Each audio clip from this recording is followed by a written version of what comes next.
The headlines today: WFP's 20 truckloads of food is currently on their way to Ma'ala region. The Tigray war has taken a new turn, and the AFP photojournalist Yasuyoshi Chiba exhibits his Tigray photos in Tokyo and Osaka as well. As we move on to the main stories for today, the World Food Program has announced that 20 trucks loaded with food supplies are currently on their way into Tigray. This is the first time since mid-December when food aid seems set to reach Tigray. WFP said the trucks arrived in Erepti and will soon cross into Tigray, bringing in over 500 metric tons of urgently needed food and nutrition supplies for communities on the edge of starvation. Member of the Tigray Special Forces Central Command, Getachew Reda, confirmed the shipment and made it to the line of control of the Tigrayan forces, and that the convoy is now on its way to Ma'ala region.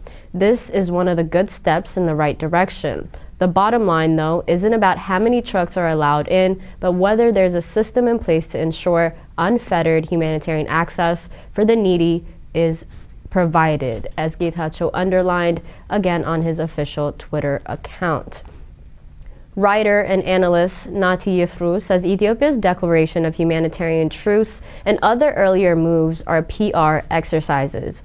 In a panel discussion that also featured Professor Jatil Trumbull and Tigray Mikhail on News Central TV's Secure the Continent, Nati Yefru said the world now seems to be waking up to Abiy Ahmed's manipulative ways. Well, first of all, TPLF-PDF is not in a position to give any concessions. They don't have prisoners that they held. They don't have much power in the rest of Ethiopia to give any concessions. Having said that, let's talk about political prisoners. In Ethiopia, they round up regular Tigrayans, people who live normal lives in the rest of Ethiopia. They round them up, they put them in concentration camps, and they show them that, look at, these are our POWs. I can't imagine any more human rights abuses than this. At the same time, whereas the Tigrayan government, they have thousands of POWs, and they just treat them as POWs should be treated. And this is one of the comparisons that I can give you. You say that there are certain political prisoners that have been released. Yes, that's true. That's a good thing. But most of the political prisoners that have been released, many of them were retired TPLF leaders who have who should not have been in prison to begin with. They're retired. They have absolutely nothing to do with the current TPLF. They just held them because they were famous. That was it.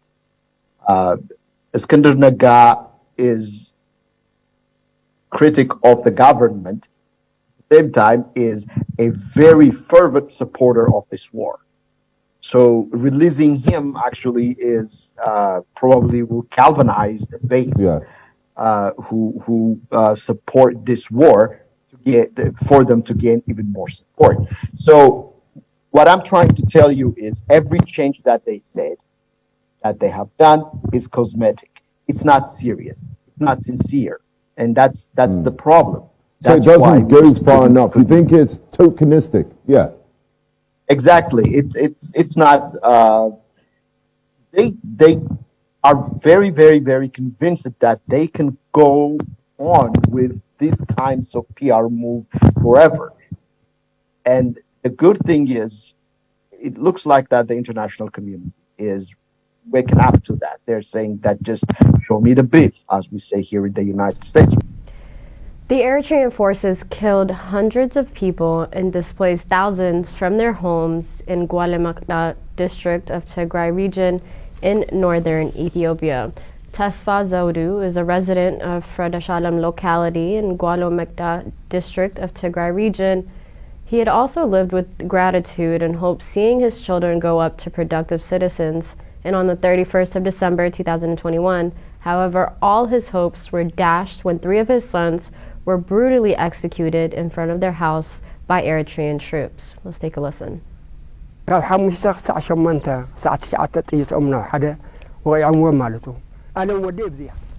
soldiers fired from 5 to 9 shots on each of my sons. The eldest Alam, his younger brother Haddush and Fitsum, 3 of them fruits of my bloodline. Other 5 relatives and neighbors of mine were also killed in the same place. What is worse is, the Eritrean soldiers forbade us to bury bodies in the church. So we buried 8 bodies here. The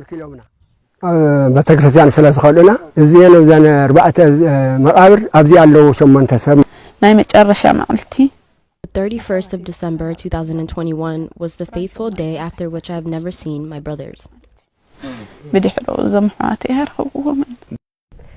Ma'aza Garwatzadik also lost her 2 sons, who were not only the breadwinners of the family, but were also active development agents within their community. She's now left with their photos to remind her of what and was once a source of her true happiness and now is currently gone forever.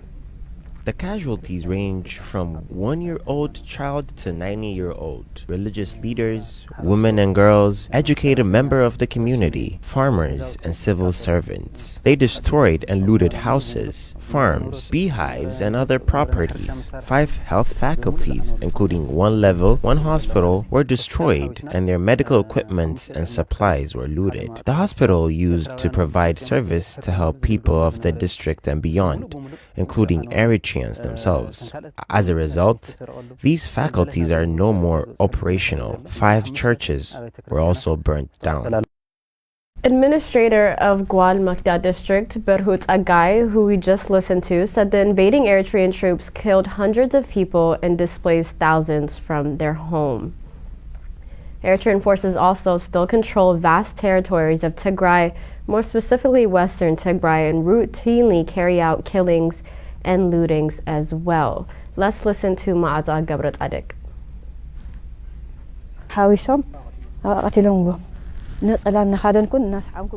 They killed them all. I was kissing their bodies and covering them. It pains me to call each of their names, but they were all so educated. We buried them all here.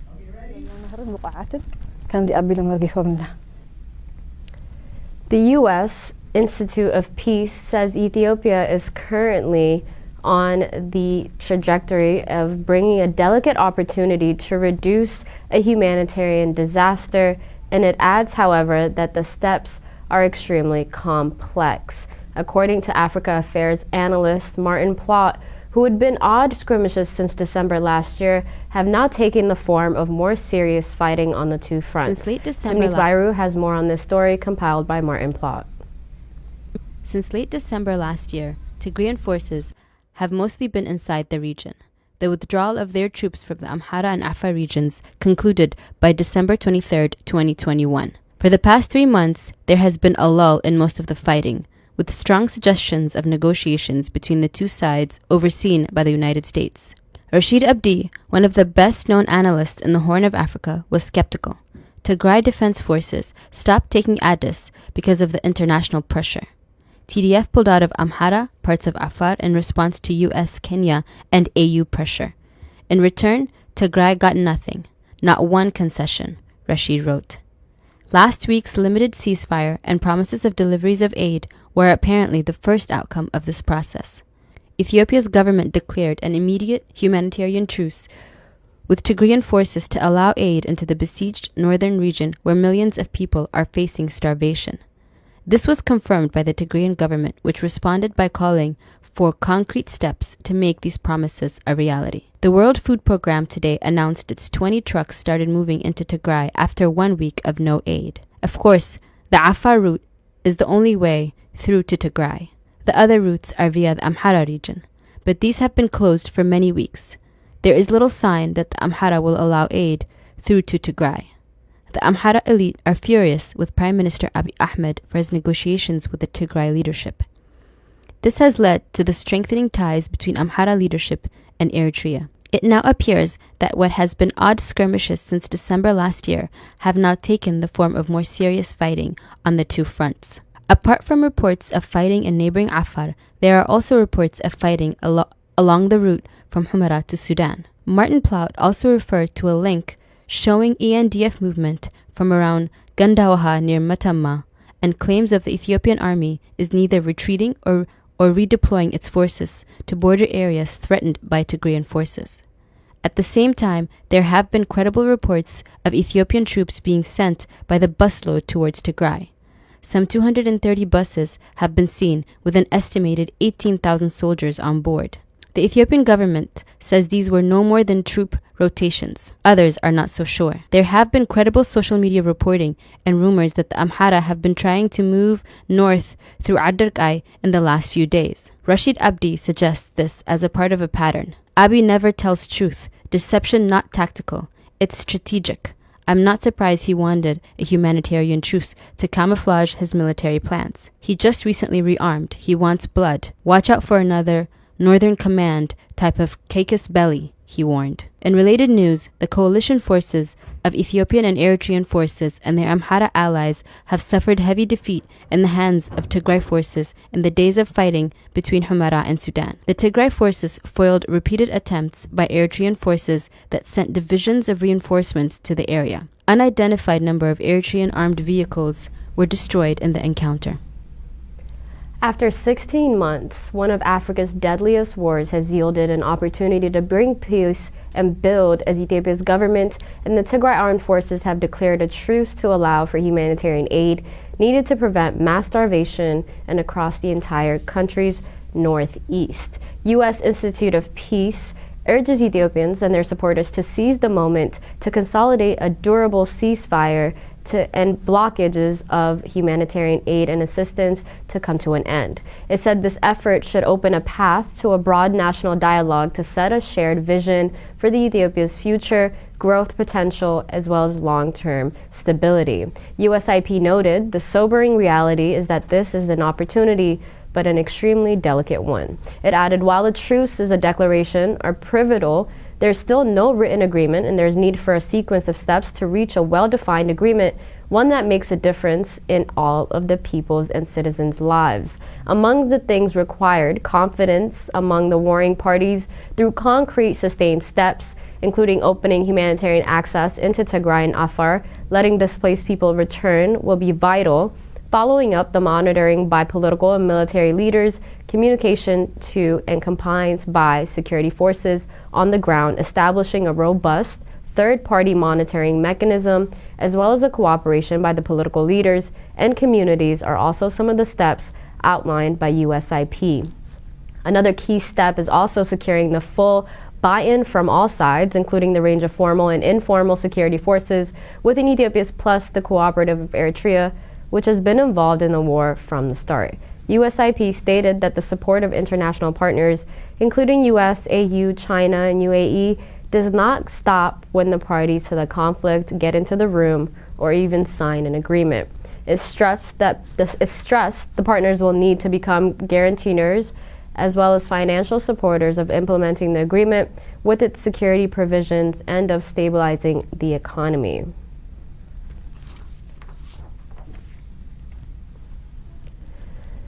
Analysts say there is a possibility that Eritrea is currently sabotaging the aid delivery into Tigray or even the peace negotiations with Ethiopia. William Davison, a senior Ethiopian analyst for the International Crisis Group, told Ditch as well that Eritrea might be playing a spoiler role as it does not want to see Tigray forces recover legitimacy as well as stand a part of the peace process. Timnit Bayru has more on this story by Ditch as well.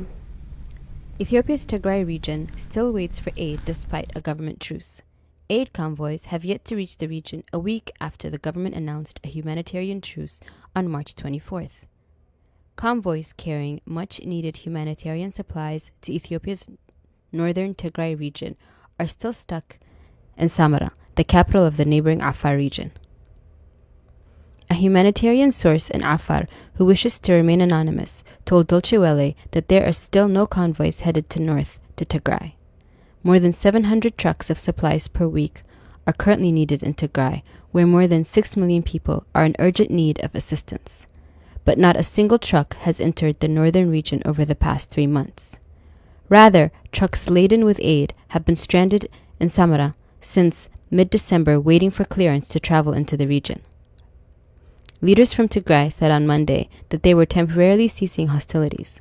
The federal government says that the aid trucks stuck in Samara since December are unable to leave because Tigrayan forces are blocking the route the trucks would take near Abala. The federal government said that the aid trucks stuck in Samara since December are unable to leave because Tigrayan forces are blocking the route the trucks would take near Abala. However, a humanitarian worker based in Addis Ababa told Deutsche Welle that fighting around Abala had obstructed aid for a few days only in January. He said that the main reason for the continued delays to the aid delivery are procedures of local Afar authorities and the security of aid convoys within Afar-controlled territory. Trucks carrying food to communities within Afar have been stopped and looted in recent weeks. The most recent attack was on a World Food Program convoy on March 20th. According to Deutsche Welle, Afar fighters may have targeted the trucks in the mistaken belief that the convoy was headed to Tigray when it was actually taking aid to Afar communities. Deutsche Welle added the attack on the aid convoy could have also been carried out by other organized groups wanting to sabotage aid delivery for peace negotiations. An important element is what role Ertra is playing, both in terms of possibly creating the security situation that led to the Tigray occupation of parts of Afar and perhaps being behind some of the attacks on the aid convoy in Afar, said William Davidson, a senior Ethiopia analyst for the International Crisis Group. Davidson said there is a possibility that Ertra is playing a spoiler role as it does not want to see the Tigray forces recover legitimacy and standing as a part of a peace process. For a peace process to get off the ground, the federal government and its regional allies are going to have to actually allow the consistent delivery of sufficient aid into Tigray, Davidson said. Davidson stressed that announcing a unilateral truce with the stated intention of addressing the humanitarian situation needs to be matched by the action in order to have an effect on resolving the conflict. Eritrean forces have been fighting on the side of the Ethiopian government against Tigrayan forces ever since the conflict started in November 2020 and are accused of some of the most egregious human rights violations.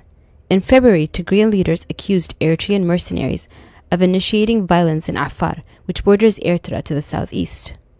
There have also been reports of increased cargo flights by the United Nations and the Red Cross since the government of the Prime Minister of Abiy Ahmed announced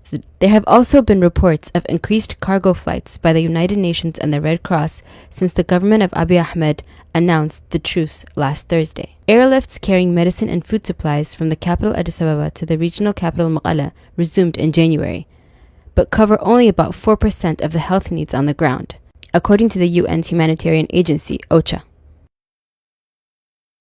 Civil society organizations in Tigray calls for unfettered access to humanitarian services to the people of Tigray. ACSOT, a consortium of 69 local civil society organizations, called on the international community to fulfill its obligations to ensure universal human rights as well as international humanitarian laws are respected. It also urged the international community to monitor the implementation of the humanitarian truce and work on the ending of the siege. It also called on the government of Ethiopia to take other complementary measures, including opening of public services such as banking and telecom services and allowing fuel supply into the region. ASCOT called on all parties to the conflict to avoid any further bloodshed and working for lasting peace. Our final update for today, AFP's photojournalist Yasuyoshi Chiba exhibits his Tigray photos in Tokyo and Osaka, Japan. Tahad Media reported the last of foreign journalists in Tigray, Yasuyoshi Chiba, who was in Ma'ala when the city was liberated by Tigray armed forces, exhibited 35 prints of original photographs from his time there. Ethiopian generals, who were embarrassed to admit their total defeat that they drove them out of Tigray, called for Chiba's photos of Ethiopian prisoners of war, photoshopped Ethiopian Great Run pictures. The exhibition, titled Arrivals, focuses on 4 arrivals and the arrival of refugees, airstrike victims, triumphant TDF soldiers, and Ethiopia prisoners of war. The largest print, over 2 meters, shows detailed faces of people of war from the Ethiopian army as they marched to the rehabilitation center And the exhibition has a set of pictures shot in Mekelle city of Tigray capital and the Rakba refugee camp in eastern Sudan bordering Tigray from December of 2020. These are the last shoots by the foreign media before the Ethiopian government banned all foreign media coverage of the war in general. These powerful photographs expose the coordinated, state-led misinformation campaign by the Tigray genocide about the Tigray genocide. Mr. Chiba has worked at AFP for over a decade and is now based in Nairobi, now is the chief photographer of East Africa since 2017. He's won the top prize at the 2020 World Press Photos Awards and was recently named the Guardian's Agency of Photographer of the Year 2021. The Tigrayan community members in Japan, mostly students in Japanese top universities working in technology companies, have visited the exhibition and triggered emotions of homesickness as well as sadness. Many haven't heard from family members since the beginning of the war, and this is expected to help raise awareness among the Japanese public regarding the ongoing war on Tigray. And Japan is one of Ethiopia's major partners as well as donors for Ethiopia. That concludes our news for today. Thank you so much for tuning in. Have a wonderful weekend. Bye-bye.